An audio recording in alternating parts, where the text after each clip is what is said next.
بسم اللہ الرحمن الرحیم۔ السلام علیکم، میں زاہد اصغر، آپ ہمارا یوٹیوب چینل دیکھ رہے ہیں۔ ڈفرینٹلی ایبلڈ پرسنز اور ان کی انٹیگریشن معاشرے میں، سکولز میں، انسٹیٹیوشنز میں، نوکری میں، یہ ایک بہت بڑا چیلنج ہے۔ تو اس کے لیے لیٹ 2018 میں کام شروع ہوا، جو کووڈ کی وجہ سے بیک فٹ پہ چلا گیا، اور انہی دنوں میں ایک آرگنائزیشن ہے ریپل کانسیپٹس، تو انہوں نے ایک تصور پیش کیا کہ جی ان سب کو ایک جگہ لے کے آتے ہیں، کانفرنس اور ایگزیبیشن کرتے ہیں، تاکہ سب لوگ مل کے ایک جگہ یہ طے کریں اور دیکھیں کہ وہ کون کون سی سہولیات ہیں جن کی ایسے دوستوں کو ضرورت ہے، کس طرح انہیں شامل کیا جا سکتا ہے، اور مختلف اسسٹڈ ڈیوائسز یا چیزیں وہ بھی موجود ہوں تاکہ لوگوں کو پتہ چلے کہ ان کو استعمال کیسے کرنا ہے۔ لیکن کووڈ کی وجہ سے وہ ڈیلے ہو گیا۔ دین کووڈ ہی نے ایک اور اپرچونٹی کریٹ کی کہ جناب وہی کانفرنس جو فزیکلی کرنا چاہتے تھے، یہ طے پایا کہ اس کو ورچوئل کانفرنس کریں گے، اور president of Pakistan doctor Arif Alvi نے یہ ایگری کیا کہ وہ اس کو انوگریٹ کریں گے۔ تو انوگریشن کے لیے ڈاکٹر علوی صاحب جو ہے وہ پرو ایکٹیولی انہوں نے کام کیا، اور انہوں نے جو منتظمین ہیں ان کو سفارش کی کہ وہ کراچی میں چاہیں گے کہ گورنر ہاؤس میں فزیکلی اس کو انوگریٹ کر دیں مارچ 11 کو، اور 12، 13، 14 مارچ یہ ورچوئل پاکستان اور پوری دنیا میں دکھائی جا سکے۔ اور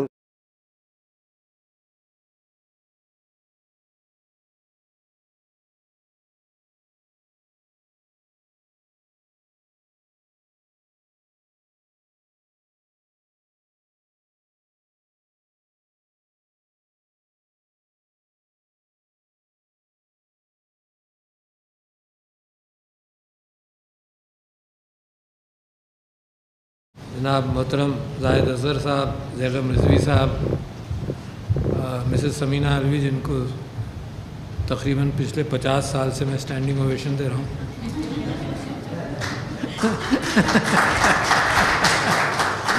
ادیب اعجاز صاحب، کرن، سلمان صاحب، خواتین و حضرات، السلام علیکم۔ میرے لیے بڑی خوشی کا موقع ہے کہ میں یہاں آپ کی کانفرنس کے لیے یہاں پر کھڑا ہوں اور پورا پارٹیسپیٹ بھی کرنا چاہتا ہوں جس انداز سے بھی ہو سکے۔ جو چیزیں یہاں پر جن کا ذکر ہوا، اس کے اندر سب سے پہلے اصطلاح کا میں آپ کے سامنے رکھنا چاہتا ہوں، کیونکہ جب ہم نے ڈسیبلڈ کا لفظ استعمال کیا تو لوگوں نے کہا نہیں، ڈفرینٹلی ایبلڈ ہیں۔ اچھا، پھر میں نے جب یونائٹڈ نیشنز کے اور دنیا کے سارے کاغذات دیکھے تو سارے قوانین ڈسیبلڈ کے اعتبار سے ہیں۔ تو یہ جو لوگوں کی سکلز سے تعلق ہے اس بات کا، تو میں اس چیز کو نکال دینا چاہتا ہوں، کیونکہ یہ ہے سیمینٹکس، اور جب بھی ہم قانون کی بات کرتے ہیں اور ڈائریکشنز کی بات کرتے ہیں تو یہ لفظ بھی استعمال ہوتا ہے۔ تو جب معاشرہ کسی چیز کو عام فہم الفاظ سے جوڑنے لگے تو پھر ہماری خواہش بھی یہ ہے کہ ہم اس بات کا بھی ذکر کریں یہ لوگ ڈفرینٹلی ایبلڈ ہیں، مگر قانون سازی کے اندر کبھی کبھی ان اصطلاحات کا ذکر بیچ میں ہو جائے تو اس میں برا مت مانیے گا، کیونکہ میں دونوں کو ملی جلی اصطلاحات کے ساتھ آپ کے سامنے رکھوں گا۔ دراصل انسان کو یہ غلط فہمی ہے کہ وہ بہت کچھ دیکھتا ہے اور بہت کچھ جانتا ہے اور بہت کچھ سنتا ہے، حالانکہ اگر کائنات کے اسپیکٹرمز، کمیونیکیشنز کے اسپیکٹرمز کو ہی دیکھیں تو انسان کی جو سماعت ہے، جو دیکھنے کی طاقت ہے، وہ محدود ہے ایک اسپیکٹرم کے اندر جس کو ہم ویژول اسپیکٹرم کہتے ہیں۔ بس باقی سارے اسپیکٹرمز کے اندر وہ دیکھ نہیں سکتا، مگر اللہ تعالیٰ کی مخلوق ہوگی کہیں نہ کہیں کچھ کائناتوں کے اندر ان اسپیکٹرمز کو دیکھتے ہیں۔ اسی کائنات کے اندر بھی، اسی دنیا کے اندر بھی چمگادڑیں ہیں جو الٹراسونک ساؤنڈز کو اپریشیٹ کر سکتی ہیں۔ تو اللہ تعالیٰ کی کائنات کے اندر یہ تو انسان کا جو اسپیکٹرم ہے وہ بہت ہی چھوٹا ہے، اور اس کے اوپر فخر بھی نہیں کرنا چاہیے کہ یہ ہمیں بہت کچھ دکھاتا ہے، کیونکہ کوئی پتہ نہیں دوسرے اسپیکٹرمز کی کیا ویلیو ہو۔ یہ بھی دوسری غلط فہمی ہے کہ جی انسانیت کی جان جو ہے وہ آکسیجن کے ساتھ ہے، کاربن اور ہائیڈروجن کے ساتھ ہے، اور اس غلط فہمی کو تو دور جب ہوا معاملہ جب یہ ڈیپ سب میرینز گئیں اور انہوں نے دیکھا کہ نیچے جہاں آکسیجن بھی نہیں ہے اور وہ کمبینیشن بھی نہیں ہے، اس میں ہائیڈروجن سلفائڈ جو زمین کے اندر سے نکل رہا ہے، اس میں بھی اللہ تعالیٰ نے ٹیوب ورمز کی زندگی ڈال دی. تو آکسیجن اور ہائیڈروجن ان سب چیزوں سے کوئی تعلق نہیں ہے. تو اس کے اوپر ہے کہ کون کس چیز سے اپنی جان کو، اللہ تعالیٰ نے جو اپنی مخلوقات پیدا کی ہیں، کچھ کا ہمیں پتہ ہے، کچھ کا ہمیں پتہ نہیں. اس کی اتنی چھوٹی سی مخلوق جو ہے کووڈ وائرس جو ہے، اس نے بھی انسان کو ہلا کر رکھ دیا. تو ساری غلط فہمیاں اپنے ذہنوں سے نکال دیجیے کہ کون ایبلڈ ہے، کون ڈس ایبلڈ ہے. Covid virus is much more abled. اچھا جی، اس بات کو کہنے کے بعد میں یہ سمجھتا ہوں کہ جو ایکٹیو پارٹیسپیشن ہمارا زندگی میں رہا ہوگا وہ بھی رہا، جو سمبولکلی اس کمیونٹی کے ساتھ جو وابستگی شروع ہوئی، ایک کا ذکر زیغم صاحب نے کیا. مجھے یاد ہے کہ جب ہم سیاسی اعتبار سے دھرنا کر رہے تھے تو ایک چیز کی ذمہ داری مجھے دی گئی اور زیغم صاحب کے ساتھ مل کر ہم نے پورا کیا کہ ایک دن جب ہمارے پاس 128 دن ہم بیٹھے رہے، 26 دن کہیں بیٹھے رہے، تو تقریریں بھی ختم ہو جاتی ہیں، خیالات بھی ختم ہو جاتے ہیں. تو اس کے اندر ہم نے یہ ایشو پک کیا کہ جو ڈپرائیوڈ سیگمنٹ ہے معاشرے کا، ان کو اٹھایا جائے. تو ایک دن ہم نے عورتوں کا دن منایا، ایک دن مائنورٹیز کا بنایا، ایک دن ڈسیبلڈ کا بھی بنایا. اور محترم عمران خان صاحب پرائم منسٹر کا یہ جذبات تھے کہ زندگی کے خوبصورت ترین دنوں کے اندر وہ دن تھا جو ہم نے اس کمیونٹی کے ساتھ گزارا.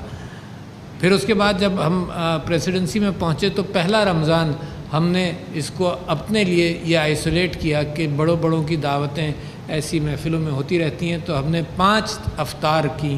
اس کے اندر یتامیٰ کے ساتھ ایک افطار کی، ڈفرینٹلی ایبلڈ لوگوں کے ساتھ ایک افطار کی، تھیلیسیمیا والوں کے ساتھ افطار کی. یہ 2019 کے اندر. 2020 کووڈ کا شکار ہو گیا، مگر یہ کہ یہ جو انٹریکشن ہے اس سے جو امکانات ہیں وہ بھی ذہن میں آتے ہیں اور ان کو پش کرنے کا انداز بھی آتا ہے. اچھا، اب اس کے کوئی اسٹیٹسٹکس اور فگرز، کوئی بھی کام آدمی کرنے نکلے تو یہ جاننا بے انتہا ضروری ہے. اگر کوئی بیماری کا علاج کرنے جائے، کہ سڑک بنانے جائے، تو بھی اس کے ذہن میں یہ ہونا چاہیے کہ یہ کتنے لوگ اس کو استعمال کریں گے. تو جب پاکستان کے اندر اس مرتبہ جو سینسس ہوا، اس کے اندر یہ کالم نکال دیا گیا جس کے اندر ڈفرینٹلی ایبلڈ لوگوں کا سینسس میں شمار ہو جاتا. اچھا، سینسس کیوں ضروری ہوتا ہے؟ سینسس اس لیے ضروری ہوتا ہے کہ مجھے پتہ تو چلے، سرکار کو پتہ تو چلے کہ کتنے لوگ ہیں، کتنا کام اس میں کرنا ہے. اور ساری ہماری جو سیاست ہے اور ساری بیوروکریسی ہے اور ساری گورننس ہے وہ اسی اعتبار سے چلتی ہے.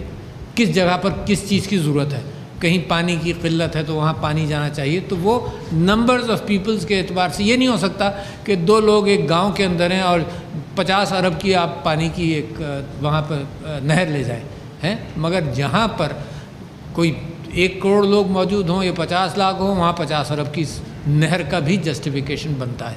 تو جو ڈفرینٹلی ایبلڈ اسٹیٹسٹکس ہیں وہ ہے نہیں، بڑا ڈرا بیک. دنیا میں کیا کہتی ہے؟ دنیا یہ کہتی ہے کہ ڈفرینٹلی ایبلڈ لوگ جو ہیں تقریباً ہر معاشرے میں 15% کے قریب ہوں گے، ہر معاشرے میں 15%. پاکستان کے اندر ایک WHO کے ساتھ یا یونائٹڈ نیشنز کے ساتھ مل کر ایک سروے کیا گیا اٹک کا اور نصیر آباد کا، اور ان سرویز کے اندر بھی 14.5% یا 15% ڈفرینٹلی ایبلڈ لوگ آئے.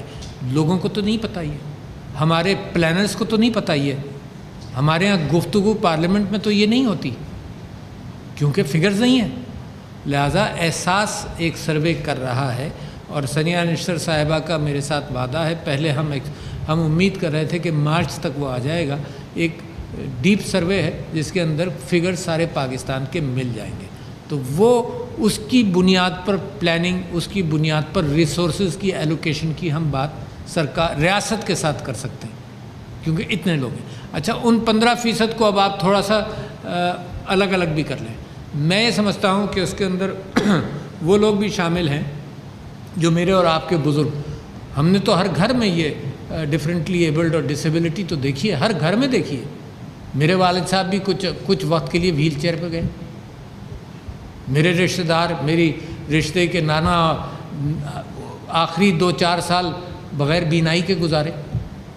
تو یہ بھی ایک پرسنٹیج ہے اس کو بھی اگر آپ الگ کر لیں تو پھر بھی مجھے یقین ہے کہ ہر معاشرے میں تقریباً 10% ایسے ڈفرینٹلی ایبلڈ لوگ ہوتے ہیں جو اس بڑھاپے کی اور عمر کی ڈسیبلٹی کو آپ الگ کر کے بھی دیکھیں۔ اچھا، اب میرے لیے پھر بڑا مسئلہ ہے، یعنی اب میں آپ کو اس منطق سے اس وجہ سے لا رہا ہوں کہ مسئلہ کتنا گھمبیر ہے اور کتنا بڑا ہے۔ یعنی اگر پاکستان کی 20 کروڑ کی آبادی ہے تو 2 کروڑ لوگ ڈفرینٹلی ایبلڈ ہیں، یعنی 10% کے اعتبار سے چلیے، اگر 7% کے اعتبار سے چلیے تو 1 کروڑ 40 لاکھ کے قریب ڈفرینٹلی ایبلڈ ہیں۔ تو دیز آر ہیوج فگرز۔ اور کیوں میں آپ کو مثال دیتا ہوں، ایک صوبے کے اندر جب میں بات کرنے گیا، میں اور سمینہ الوی یہ مسلسل پرامپٹ کرتی رہتی ہیں، مجھے ساری پریسیڈنسی جو ہے وہ ان کے وہ اس میں جا رہی ہے پرائرٹیز کے اوپر، ماشاءاللہ ان کی پرائرٹی عورت کا مقام ہے، ان کی پرائرٹی ڈسیبلٹیز ہے، ان کی پرائرٹی بریسٹ کینسر ہے۔ تو آئی ایم ہیپی کہ ہم ان پرائرٹیز پر ہم سب وقت گزار رہے ہیں، کیونکہ کبھی کبھی کچھ ایریاز نگلیکٹ ہو جاتے ہیں۔ تو یہ پریسیڈنسی ایک اچھی جگہ ہے جہاں پر ہم ان پرائرٹیز پر محنت کریں۔ تو میں آپ سے یہ عرض کر رہا تھا کہ ایک صوبے میں ہم گئے اور وہاں پر ہم نے یہ پوچھا، اور چیف منسٹر صاحب بھی موجود تھے اور جو منسٹری اس کی ذمہ دار ہے وہ بھی موجود تھی۔ انہوں نے بڑے فخر سے ہمیں بتایا کہ ہم 30,000 ڈفرینٹلی ایبل بچوں کا خیال کر رہے ہیں۔ ہم بھی خوش ہوئے، وہ بھی خوش تھے، سب کو بتا رہے تھے۔ تو میں نے ان سے پوچھا کہ آپ یہ بتائیے کہ ہیں کتنے؟ دیکھو نا، 30,000 از اے نمبر جو اگر 60,000 ڈسیبلڈ میں تو بہت بڑا کام کر لیا آپ نے، اگر 30 لاکھ ڈسیبلڈ ہیں تو آپ نے کچھ بھی نہیں کیا۔ تو لہٰذا یہ بھی غلط فہمی ہے لوگوں کو because of lack of figures کہ کام کتنا ہوا اور کتنے کام کی ضرورت ہے۔ اس بیک گراؤنڈ کے بعد ایک چیز کا آپ اور ذکر کر دوں، پھر اس طرف جائیں کہ کرنا کیا ہے ہم کو۔ وہ یہ ہے کہ اس کا ایک نیا انداز ہمیں سوچنے کا اپنانا پڑے گا۔ اس بات کا آپ لوگوں نے ذکر کیا اور بڑا اہم ہے کہ this is not a matter of charity, it's a matter of human right. اگر عورت کی وراثت کی ہم بات کرتے ہیں تو it's not a matter of charity, وہ اللہ تعالیٰ کی دیے ہوئے قانون کے مطابق ہے۔ تو چیریٹی کے کانسیپٹ سے جب تک ہم نکلیں گے نہیں تب تک یہ ہمیں اس کی اہمیت کا اندازہ ہونا چاہیے کہ اس پورے سیگمنٹ کو ہم نگلیکٹ کر رہے ہیں۔ اگر عورتوں کو پاکستان کی مین سٹریم میں ہم نہیں لا رہے تو یہ تو پاکستان کی ضرورت ہے نا، یہ کوئی احسان یہ کوئی خیرات تھوڑی ہے جو ہم ان کو دینا چاہتے ہیں۔ یہ پاکستان کی ضرورت ہے کہ قائد اعظم نے یہ کہا کہ کوئی ملک عورتوں کو اپنے پروڈکٹیو لائفز کے اندر لانے کے بغیر، معیشت کے اندر لائے بغیر ترقی نہیں کر سکتا۔ تو یہ تو ہماری ضرورت ہے کہ عورتیں بھی مین سٹریم آف لائف میں ہیں۔ اسی طرح سے اگر 10% بھی ہیں تو ہماری معیشت کی ضرورت ہے کہ یہ مین سٹریم میں آئے۔ اچھا، اس کی وجہ بڑی صاف ہے اور میں بالکل گھبراتا نہیں ہوں، ہچکچاتا نہیں ہوں یہ بات کہنے میں کہ 3 ڈسیبلٹیز یا ڈفرینٹلی ایبلڈ کیفیات کو میرے ساتھ کمپیئر کر لیں۔ جو بینائی سے محروم ہے ان کا دماغ عارف علوی جیسا تو ہوگا نا، بہتر ہی ہو سکتا ہے، مگر دماغ کے اندر تو کوئی کیفیت ایسی نہیں ہے۔ How can we ignore that entire mind? اسی طرح سے جو سماعت سے محروم ہیں ان کا دماغ بھی عارف علوی سے بہتر ہی ہو سکتا ہے، اس کو کیسے ہم چھوڑ سکتے ہیں؟ یعنی معیشت کے اندر ہم انوالو ہی نہیں کریں ان کو۔ اور اسی طرح سے جو فزیکلی موو اباؤٹ نہیں کر سکتا اس کا بھی دماغ مجھ سے بہتر ہو سکتا ہے، تو لہٰذا اس کو بھی ہم کیسے چھوڑ سکتے ہیں؟ تو یہ ضرورت ہے ملک کی کہ ان سب لوگوں کو پروڈکٹیو زندگی میں انوالو کرنا۔ اچھا، کیوں ضروری ہے اور بھی کہ اگر آپ انوالو نہیں کریں گے تو کار خیری کرتے رہیں گے۔ انوالو کر کر ان کو سکلز دے کر ان کو اپنی روزی، اپنی عزت اور اپنا جو آئین کا وعدہ ہے ہر پاکستانی کے ساتھ، وہ آئین کا وعدہ آپ پورا کیسے کر سکتے ہیں جب تک آپ ان کو انوالو نہیں کریں؟ تو لہٰذا charity is not the issue. لہٰذا یہ اسٹیٹسٹکس بے انتہا ضروری ہیں 2-3 کاموں کے لیے۔ ایک یہ کہ ان کی کچھ ہیلتھ نیڈز ہوں گی، تو اسٹیٹسٹکس کے بغیر ہم اس کو ہینڈل نہیں کر سکتے، ٹھیک ہے جی۔ اس کے ساتھ ساتھ ان کی کوئی ایجوکیشن نیڈز ہوں گی اور کوئی امپلائمنٹ نیڈز ہوں گی۔ تو لہٰذا میں ان 2-3 چیزوں کا ذکر کرنا چاہتا ہوں۔ ایک بچے سے ہم شروع کرتے ہیں گفتگو کو اور ایک بڑے تک لے جاتے ہیں۔ بچے کے ساتھ یہ ہم شروع کرتے ہیں کہ یہ بچے جو ہیں ڈفرینٹلی ایبلڈ، ان کی تعلیم کیسے ہوگی؟ ایک طریقہ کار تو یہ ہے کہ اسٹیٹ ان کے لیے الگ الگ اسکول بنائیں. دنیا اس نتیجے پر پہنچ گئی، لہٰذا ہمیں ری انوینٹ نہیں کرنا چاہیے کہ ہم 40 سال یہ کوشش کرتے رہیں کہ الگ الگ اسکول بناؤ اور پھر 40 سال بعد ہم آئیں اس کے اوپر کہ نہیں، انکلوسیو ایجوکیشن ہونی چاہیے. تو جو دنیا کر چکی ہے اس سے ہم فائدہ اٹھائیں. پاکستان کے اندر بھی ہم ان کو الگ تعلیم دیتے رہے ہیں اب تک، تو لہٰذا اب ہمیں ایک ڈائریکشن بدلنا ہے. اس کے لیے شفقت محمود صاحب منسٹری آف ایجوکیشن کے ساتھ اور مختلف پروونشل آرگنائزیشنز کے ساتھ ہم بات کر رہے ہیں. یہاں کیا ضرورت ہے؟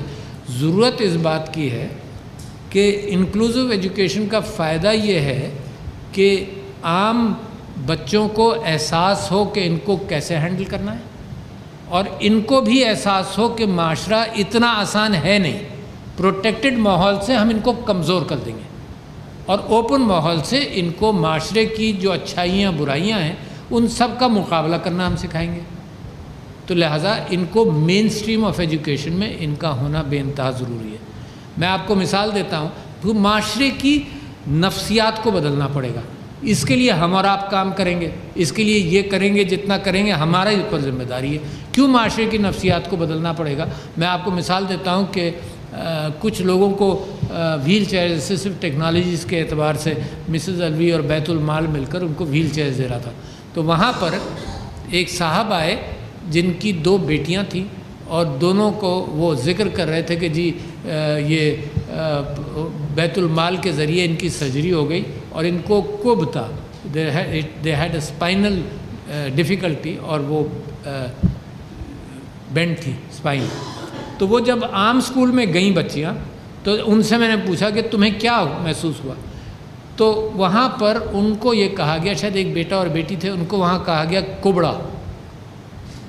اچھا یہ ہے معاشرہ، ٹھیک ہے نا؟ تو لہٰذا اور وہ بیچارے بڑے افسردہ تھے کہ جی جب تک ہم یہ ٹھیک کمر سیدھی نہیں ہوئی جب تک ہم اس مشکل سے گزرے. تو لہٰذا جب تک یہ عام اسکولوں میں جائیں گے اور رویے نہیں بدلیں گے تو معاملہ ٹھیک نہیں ہوگا. لہٰذا ہم پہلی بات یہ کر رہے ہیں کہ مین اسٹریم ایجوکیشن میں لائیں. اچھا جو مینٹلی ڈفرینٹ کیپیسٹی کے ہیں ان کے لیے ڈاؤن سنڈروم اور دوسرے ان کے لیے یقیناً الگ اسکول یا الگ محنت کرنے کی ضرورت ہے. میں ان کو بھی اس میں شامل کرنا چاہتا ہوں. اچھا جب آپ نے اسکول ایک کیا تو لہٰذا ٹیچر ٹریننگ ہونی چاہیے. تو لہٰذا یہ جو گروپ آپ لوگ دیکھتے ہیں اور ٹیمیں جو بن رہی ہیں یہ اس بات کا بھی اہتمام کر رہی ہیں کہ ٹیچر ٹریننگ بھی ہو تاکہ ایسے بچوں کو اسکولوں میں جو الگ توجہ کی ضرورت ہے وہ دی جائے. ٹھیک ہے جی؟ تو ایک تو تعلیم دیں گے، جب تعلیم دیں گے تو ایبلٹی ان کی اپنا معاش تلاش کرنے کی بہت آسان ہو جائے گی، بہتر ہو جائے گی. اور آپ یہ ذہن میں رکھیے، میں بھول نہ جاؤں کہ جو ہماری مسلمانوں کی روایات ہیں ان کو آپ ذہن سے کبھی مت نکالیے گا. وہ آج کل میں ایک کتاب پڑھ رہا ہوں تو جو کتاب تازی پڑھتا ہوں زیادہ یاد رہتی ہے. تو ابن خلدون نے مقدمے میں یہ لکھا کہ جو معاشرہ عرب کا تھا اور بدوؤں کا تھا وہاں ایک کیفیت تھی جس کو عصابیہ کہتے تھے. عصابیہ کا مطلب یہ ہے کہ کمپیشن، معاشرے کے اندر ایک کمپیشن تھا. اچھا اسی کمپیشن کو اسلام آگے لے کر چلا کہ دبے ہوئے طبقے کو اٹھایا. اس کے اندر عورت بھی تھی، اس کے اندر ڈپرائیوڈ بھی تھے، اس کے اندر ایکسپلائٹڈ بھی تھے، اس کے اندر نان انکلوسیو معیشت بھی تھی، تو اسلام نے اس کو اٹھایا. میرے نبی صلی اللہ علیہ وسلم نے خود کو بھوکا رکھ کر اس معاشرے کا خیال کیا. ان کی بہت ساری حدیثیں میں آپ کو وہ ابھی نہیں سنا پاؤں گا، آپ کا وقت بھی قیمتی ہے. ایک حضرت ابو بکر کا واقعہ ضرور سناؤں گا کہ وہ جب خلیفہ بنے تو حضرت عمر نے کہا کہ وہ صبح فجر کے بعد 1-2 گھنٹے کے لیے غائب ہو جاتے تھے، نہ بازار میں ہوتے تھے نہ خلیفہ ہونے کی ذمہ داری پوری کرتے تھے. کیا کرتے تھے؟ تو کہنے لگے میں نے ایک دن جب وہ جانے لگے کہیں تو میں ان کے پیچھے دور سے چلتا رہا کہ مجھے پہچان نہ سکیں. وہ کسی گھر میں گئے اور 2 گھنٹے بعد وہاں سے نکل کر واپس آ گئے، پھر اپنے خلیفہ کی ذمہ داری پوری کرتے رہے. کہنے لگے دوسرے دن یا اسی دن میں پھر اس گھر گیا. اب وہ شہر سے مدینے سے تھوڑا سا باہر ہوگا. وہاں اس گھر گیا، دروازہ کھٹکھٹایا تو ایک عورت نے دروازہ کھولا. تو انہوں نے پوچھا کہ یہاں جو آدمی آتا ہے وہ کیا کرتا ہے، تم جانتی ہو کیا کرتا ہے؟ تو اس عورت نے کہا کہ میں نابینا ہوں اور میرے ہاں اپنے بچوں کو اور دوسرے کچھ بچے ہیں ان کو میں پال پوس کے بڑا کرتی ہوں، تو ایک فرشتہ آتا ہے جو آٹا گوندتا ہے، روٹی پکاتا ہے، برتن دھوتا ہے اور پھر وہ جاتا ہے۔ یہ ہے اسٹیٹ کی رسپانسبلٹی۔ مجھ جیسا بد نصیب نہیں، یہ وہ خلیفہ ہے مسلمانوں کا جس نے یہ دکھا دیا مجھ جیسے لوگوں کے لیے بھی نا کہ this is the standard of the state and the responsibility of the state to help other people, bring them into normalcy. تو جناب علی، میں جب جب ایجوکیشن کی بات کریں تو ایک تو آپ نے ان کو ہنر دیا، اس ایجوکیشن دی، اس کے بعد جو دوسری چیز میں یہ کہنا چاہتا ہوں کہ ہم تو آج کے اعتبار سے فائر ایکسٹنگوشنگ بھی کرنا چاہتے ہیں۔ اب فائر ایکسٹنگوشنگ آپ کیسے کریں گے کہ جو آلریڈی اس سسٹم سے نکل گئے ان کے لیے اسٹیٹ اہتمام اور معاشرہ بھی ذمہ دار ہے۔ ساری ذمہ داری اسٹیٹ کی نہیں ہے، میری اور آپ کی بھی ہے۔ کبھی اگنور مت کریں اس بات کو۔ ہر گھر کے اندر کچھ نہ کچھ ایکسپوجر ہوتا ہے ود ڈفرینٹلی ایبلڈ اور disabled people, never ignore them. گھر والے چھپا لیتے ہیں، لے نہیں جاتے، نہ شادیوں میں لے جاتے ہیں، نہ کہیں ملاتے ہیں، ذکر نہیں کرتے، شرماتے ہیں۔ ایک ٹابو کی کیفیت ہے جس کا ذکر کرنے کی ضرورت نہیں ہے۔ کوئی ڈاؤن سنڈروم کا بچہ کسی گھر میں ہے، کسی گھر میں کوئی پولیو کا بچہ ہے مثال کے طور پر، اس کا کہیں باہر ذکر ہی نہیں ہوتا۔ کیوں؟ کیونکہ معاشرے کے اندر ہم نے سینسٹائز ہی نہیں کیا کہ this is nothing to be ashamed of.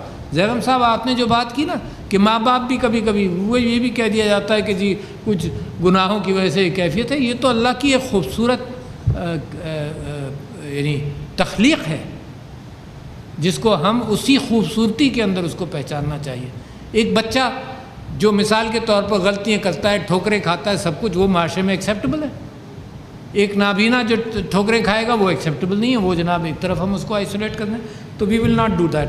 تو لہٰذا میں آپ سے یہ کہہ رہا تھا کہ نیکسٹ اسٹیپ آتی ہے کہ جو ہم فائر ایکسٹنگوشنگ کر رہے ہیں اس کے اندر جن لوگوں کو ہم نے تعلیم وہاں تک نہیں دی تو کم سے کم سکلز دیں۔ تو اس کے اندر we have found very enthusiastic participation of Niftech and Tiftech. ان کو کسی نے اس طرف لایا ہی نہیں تھا۔ جب ہم نے نیفٹیک کو بلا کر گفتگو کی تو انہوں نے کہا جی ہم تو یہ تو آپ نے ہمارے لیے ایک دروازہ کھولا ہے، ہم تو اس طرح توجہ ہی نہیں دے رہے تھے۔ تو اب ان کے ساتھ یہ طے ہوا ہے کہ وہ کورسز جن کی ضرورت ہے معاشرے کو، ان کورسز کے حوالے سے وہ بھی شروع کریں، but we will have to continuously pursue them. اسی طرح سے ٹیفٹا کی بات ہوئی۔ اچھا، پھر آپ نے جب سکلز دے دی تو ایک اور کیفیت ہے کہ اب ان کی امپلائمنٹ کا کیا ہو۔ تو قانون موجود ہے مگر اس قانون کے نمبر پورے ہی نہیں ہوتے، یعنی اگر 2% بھی ہے نا تو اس وقت 2% ڈسیبلڈ لوگ ود ایڈیکویٹ سکلز ہیں ہی نہیں۔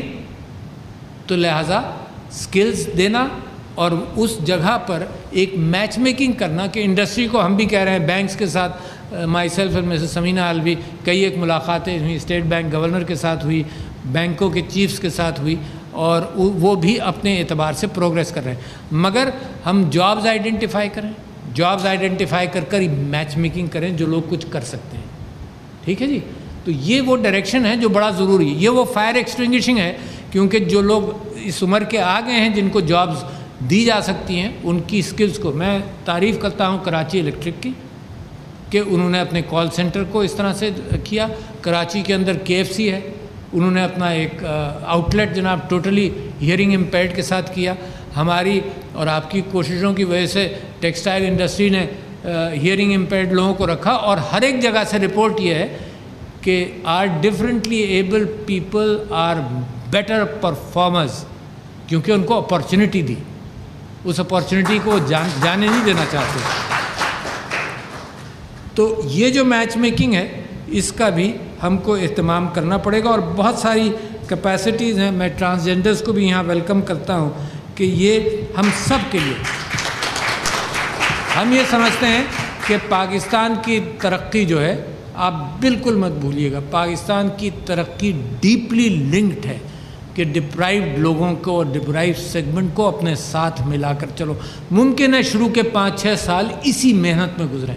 احساس پروگرام دیکھیں نا، اللہ تعالیٰ بھی برکت ڈالتا ہے کہ جب آپ غریب کا، نادار کا، پریشان حال کا اگر جب آپ احساس کریں گے، ممکن ہے کووڈ نے ہمارے یہاں اتنا بڑا حملہ اسی وجہ سے نہیں کیا کہ اللہ کو ہمارے پر اسی بات پر رحم بھی آیا۔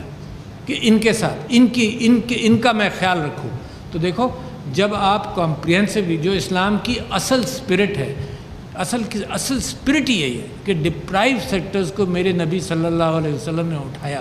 یہ عبادات اصل اسپرٹ بھی ہے صرف یاد دہانی کے لیے. اصل اسپرٹ یہ ہے کہ میرا اور آپ کا تعلق کیا ہو، میں کیا زبان استعمال کروں، آپ کے کیسے ساتھ چلوں. اصل اسپرٹ، اصل مذہب اسی کا نام ہے. اور اس کو اگر ریاست کے لیول پر اگر امپلیمنٹ کرنے کی کوشش کریں گے تو اللہ تعالیٰ کی طرف سے برکت آئے گی. تو میں یہ سمجھتا ہوں کہ بہت سارے ایونیوز اپارچونیٹیز موجود ہیں. اس کے اندر جو بیت المال کا ہمارے ساتھ کوآپریشن تھا، اون عباس صاحب نے بڑا کام کیا. Now is become a senator. But anyhow یہ چھوٹا کام نہیں ہے، بہت بڑا کام ہے. It's not short term work, it's a long term work. مگر اس کے ساتھ ساتھ ہم ڈپینڈنٹس نہیں بنا رہے، ہم اپنی اکانومی کے اندر ایفیکٹو لوگوں کی تعداد بڑھا رہے ہیں. کسی کی سکلز کم ہے. مثال کے طور پر جب آپ تعلیم دیتے ہیں نا، تعلیم نہ دیں تو مزدوری کا کام کرتا ہے. صرف سکل سکھا دیں تو ڈرائیوری اور کارپینٹری ہوگی. تعلیم دے دیں تو اپنے آپ کو وہ ایلیویٹ کرتے چلے جائیں گے. یہی چیز ہم نے مائکرو لیول پر ڈفرینٹلی ایبلڈ لوگوں کے ساتھ کرنی ہے تاکہ they become a participative member of society and not as a matter of charity but as a matter of fundamental human right. And that is what Naya Pakistan is all about. Thank you. بہت شکریہ.